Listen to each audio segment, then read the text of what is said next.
Cuba tanya muhasabah diri. Betulkah aku ni layak untuk syurga-Mu ya Allah? Langsung aku tak pernah tahu pun cara Nabi mandi wajib, cara Nabi ambil wuduk. Aku tak tahu pun mana makruh, mana batal, mana haram. Jadi ibu tuan-tuan, saya nak cerita ibu tuan-tuan, siapa nak tahu ada 3 ilmu yang wajib awak belajar? Siapa nak tahu? Sebelum awak mati, awak meninggal dunia, Nabi kata, janganlah engkau meninggal dunia dalam keadaan jahil. Siapa nak tahu 3 ilmu? Siapa nak tahu 3 ilmu yang kalau keluarga awak tak belajar 3 ilmu ni, awak mati dalam keadaan fasik? Siapa nak tahu? Saya lukis dekat iPad saya balik. Tengok kejap. Ibu tuan-tuan, saya lukis dekat iPad saya balik tentang 3 ilmu yang kalau awak mati, awak tak belajar 3 ilmu ni.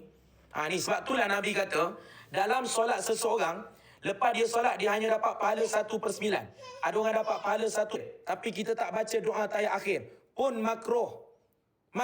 Contoh awak tak baca, Allahumma ghafir li ma qaddamtu wa ma akhartu wa ma asrartu wa ma a'lantu wa ma asraftu wa ma anta a'lamu bi minni antal muqaddimu wa antal muakhiru la ilaha illa anta. Sebelum salam awak tak baca perkara ni, makruh awak punya solat. Awak tak pernah baca pun, Allahumma inni zalamtu nafsi zulman kathiran kabira. Ustaz, macam mana saya nak baca? Saya tak tahu. Banyak benda awak tak tahu. Di manakah nilai amalan awak? Maka pahala solat awak mungkin tak ada, mungkin dapat separuh, mungkin dapat sikit je. Maka sia-sialah ibu-ibu tuan-tuan selama ni. Sia-sialah solat kita selama ni. Saya nak tunjuk 3 ilmu. 3 ilmu ni, kalau awak mati, awak tak belajar 3 ilmu ni, maka awak telah menjadi orang yang fasik. Maka hukum belajar 3 ilmu ni adalah fardu ain. Awak mati, tak belajar 3 ilmu ni, maka azab Allah lah yang lebih pedih daripada segala-galanya awak kena hadapi. Tuan-tuan, bagilah masa untuk agama. Saya merayu kepada semua yang tengok live saya ini, bagilah masa untuk ilmu agama. Jangan mati dalam keadaan jahil. Pertama, awak kena belajar ilmu tauhid. Yang kedua, awak kena belajar ilmu fiqh. Yang ketiga, awak kena belajar ilmu tasawuf. Inilah 3 ilmu yang awak kena belajar sebelum awak mati.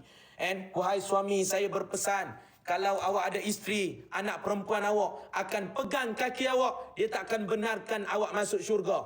Mereka akan pegang kaki awak sehinggalah awak boleh jawab, kenapa masa awak hidup dulu, awak tak aturkan kelas pengajian agama untuk mereka. Awak tak bagi masa untuk agama untuk mereka. Ibu tuan-tuan, apakah itu ilmu tauhid? Ilmu tauhid adalah ilmu nak kenal Allah. Tak malukah kita kalau orang tanya kita sifat Allah macam mana, kita tak pernah boleh cerita. Kita tak tahu sifat Allah. Kita tak kenal Allah kita. Yang kedua, ibu tuan-tuan, awak nak kena belajar ilmu bab bersuci. Awak nak kena belajar ilmu salat. Awak nak kena belajar ilmu zakat. Awak nak kena belajar ilmu bab puasa. Awak nak kena belajar ilmu haji dan umrah. Ibu tuan-tuan, awak nak kena belajar dalam bab bersuci ni. Awak nak kena belajar ilmu apa? Mandi wajib. Awak nak kena belajar ilmu tayamum. Awak nak kena belajar ilmu wuduk. Awak nak kena belajar ilmu solat. Tengok saya nak tunjuk apa itu ilmu solat. Tengok ni. Apa itu ilmu solat? Tengok betul-betul. Awak tahu tak selama ni yang rukun solat tu ada 13? Awak tahu tak selama ni takbiratul ihram ada berapa syarat? Takbiratul ihram saja ada berapa syarat? Ada 16 syarat. Awak tahu tak selama ni syarat sah solat ada berapa? Ada 7. Awak tahu tak perkara batal solat ada berapa? Ada 14. Awak tahu tak banyak benda yang first time kita tengok, maka selama ni kita hidup dalam keadaan dosa. Pergilah cari masjid. Pergilah cari guru sekarang. Tolong jangan mati dalam keadaan jahil. Nabi pesan. Ni awak tahu tak dalam solat ni ada sabdu. Sabdu di dalam Al-Fatihah ada berapa? Awak tertinggal sabdu, nahas awak ada 14. Awak tahu tak dalam tahiyat akhir ada berapa?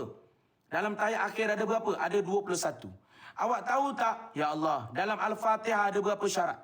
Al-Fatihah pun ada berapa syarat? Ada 10 syarat.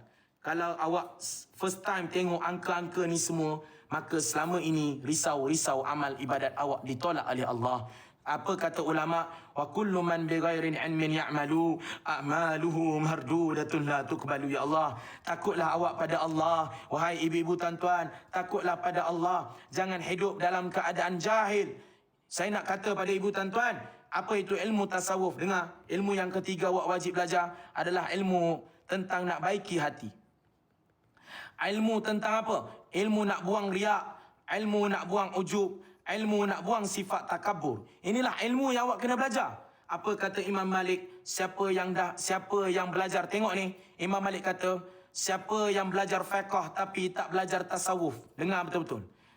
Dia dah belajar fiqh, tapi dia tak belajar tasawuf. Dia tak belajar baiki hati dia. Dia tak buang sifat riak, ujub, takabur dia. Dia tak belajar tasawuf. Maka orang ini telah menjadi fasik. Allahu Akbar.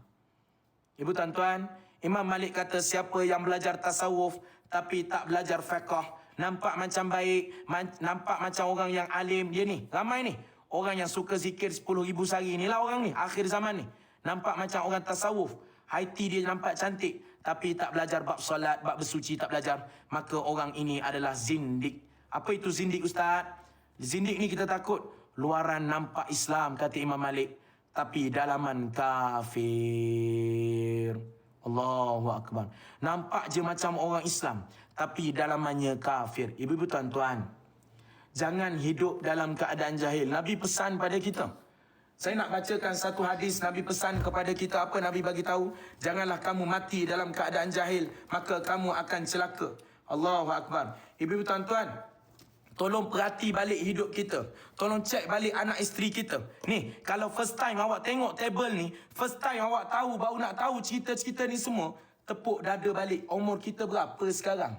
Bila kita nak hidup begini, sampai bila? Cuba tanya diri kita balik, ibu-ibu tuan-tuan. Ni, apa yang disebut dalam hadis, saya baca hadis ini, saya terkejut. Nabi kata apa? Mempelajari ilmu fiqh. Ni hadis Nabi. Hadis Nabi diriwayat Abu Nuaim. Apa kata dia? Mempelajari ilmu fiqh itu, Nabi kata apa? Ilmu fiqh itu, ini ilmu fiqh.